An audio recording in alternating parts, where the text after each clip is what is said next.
ये कैसी जिद कि भाई हिंदू राष्ट्र बनाना है? अच्छा एक बात बताइए, अगर हिंदू राष्ट्र बन जाएगा तो नुकसान किसको होगा? फायदा किसको होगा? फायदा पूरी मानवता को। ये रॉन्ग नंबर है। मेरे को अपने धर्म पे पूरा भरोसा है, दुनिया इसकी तरफ खींची चली मुझे भी है। तो इसमें राष्ट्र घोषित करने की क्या जरूरत है? मैं तो कह रही हूँ पूरी दुनिया में हिंदू धर्म का प्रचार प्रसार हो। यही है वो मैम साहब जिनके बारे में तुम बात कर रहे थे। हम हिंदू धर्म को एक खाके में, एक ज्योग्राफी में क्यों बांधे? हम तो कह रहे हैं पूरी दुनिया में हिंदुत्व फैले। फैल रहे हैं हिंदू। हाँ तो फिर क्या जरूरत है? उसे एक ज्योग्राफिकल बाउंड्री में बांधने की क्या जरूरत है? अगर लोगों को पसंद आएगा हिंदू धर्म इतना, उसमें इतनी अच्छाइयां नजर आएंगी, तो हो सकता है America, Britain, south Africa, Antarctica से लेके सब जगह हिंदू ही हिंदू होंगे। क्या दिक्कत है उसमें? पहली बॉल में सिक्सर। अच्छा एक बात बताइए, अभी आपको लगता है कि जिन जिन जगहों के नाम आपने लिए वहाँ हिंदू नहीं है? है बिल्कुल है। तो मैं वही तो कह रही हूँ आपसे कि ज्योग्राफिकल बाउंड्री में क्यों बांधना है? सेकुलर स्टेट रहने देने में क्या दिक्कत है? क्या नुकसान हो रहा है? किसी हिंदू धर्म की जान को खतरा हो रहा है? किसी हिंदू की के साथ कोई दिक्कत हो रही है? अब गर्दा उड़ेगा भैया। जिस समय हम लोग आजाद हुए थे 75 साल पहले, उस समय की हालत में और आज की हालत में क्या फर्क है? आपको क्या फर्क लगता है? मुझे तो मेरा उन्नत भारत नजर आता है, आगे बढ़ता हुआ भारत नजर आता है। धागा खोल दिया एकदम। 8 से 9 स्टेटों में हिंदू अल्पसंख्यक हो गया और धीरे धीरे सनातनियों का धर्म परिवर्तन कराया जा रहा है। अच्छा, हमको सिखा रिया है। अगर आप कह रहे हैं धर्म परिवर्तन हो रहा है तो मुसलमानों का भी हो रहा है। मुसलमानों का धर्म परिवर्तन तो बागेश्वर महाराज ने अपने मंच पर कराया और बड़े गदगद हुए, बड़ी तालियां बजवाई कि बहुत खूबसूरत शानदार काम किया है। वो अगर हिंदू धर्म में आए तो बहुत बढ़िया काम हो रहा है, लेकिन अगर हिंदू चला जाए तो पाप हो रहा है। ये डबल स्टैंडर्ड क्यों देवकीनंदन ठाकुर जी? क्यों भाई, क्या हुआ? अभी से पसीना छूट गया।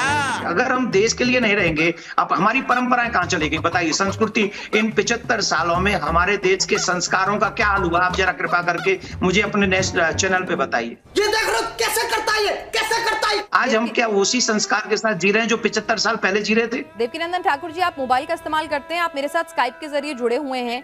इंटरनेट टेक्नोलॉजी के इस्तेमाल में बहुत कुछ बदल रहा है ना? बिल्कुल तो बदल रहा है। ऐसा नहीं है कि लोग बाग परंपराओं का पालन नहीं कर रहे होंगे, 5 उंगलियां बराबर नहीं होती। वाह दीदी, वाह दीदी। आपको मालूम भी है कितने माँ बाप जो है घर में बूढ़े बूढ़े अकेले पड़े और आंसू बहा रहे हैं? तो माता पिता इसलिए अकेले हैं क्योंकि भारत हिंदू राष्ट्र नहीं है। कैसी लगी? मतलब एक आदमी अपने माँ बाप को छोड़ गया, इसीलिए छोड़ गया क्योंकि भारत हिंदू राष्ट्र नहीं है। कोई सेंस है इस बात की? इसका हिंदू राष्ट्र से क्या लेना देना है? तो संस्कार, लोगों की सेंसिटिविटी की बात है ना सर। बात तो सही है। हमारे देश के कानून पर आपको भरोसा है? पूरा संविधान पर पूरा भरोसा। तो जब कानून अपना काम कर रहा है तो हमारे देश की सेकुलर छवि को हम क्यों खत्म करें? सही पकड़े हैं। अगर हमें अपने धर्म का प्रचार प्रसार करना है तो उस धर्म में इतनी शक्ति और इतना भरोसा होना चाहिए, अपने धर्म पे इतना विश्वास होना चाहिए कि वो खुद ब खुद दुनिया उसके आगे खींची चली आएगी। ये बड़ी अच्छी बात कही आप। हमारे सनातन से भय किसको है? हमको तो ये बताइए ना, हमें तो ये नहीं समझ में आ रहा।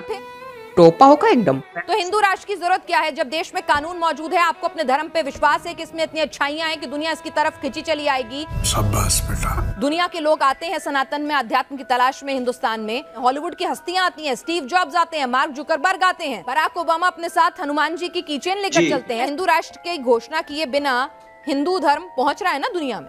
लड़की में दम है। तो हिंदू राष्ट्र की घोषणा करके ऐसा क्या मिल जाएगा? कानून है। अगर आपको लगता है धर्म परिवर्तन बहुत बड़ी दिक्कत है तो कानून है उसके लिए, और कड़े कानून बनवाइए। बस इतना ना। अगर कानून कड़े हो जाए तो हिंदू राष्ट्र तो नहीं चाहिए ना। टारगेट कर रही सनातन को। आगे ना जात पे। नहीं सर, मैं खुद सनातनी हूँ। मैं खुद सनातनी हूँ। मैं हिंदू धर्म को प्रैक्टिस करती हूँ। मेरे हाथ में कलावा बंधा हुआ है। आज भी मैं हनुमान मंदिर जाऊंगी। मैं पक्की हिंदू हूँ। इसका मतलब ये नहीं है कि मुझे दूसरे धर्मों के ऐप दिखेंगे और अपने धर्म में सिर्फ अच्छाई। आंखें मूंद लेने से शेर मुझे नहीं खाएगा, ऐसा नहीं हो सकता। इतना सन्नाटा क्यों है भाई? ये गुरु घंटाल आदमी है। खत्म गया। मेरा ये चैनल सब्सक्राइब करें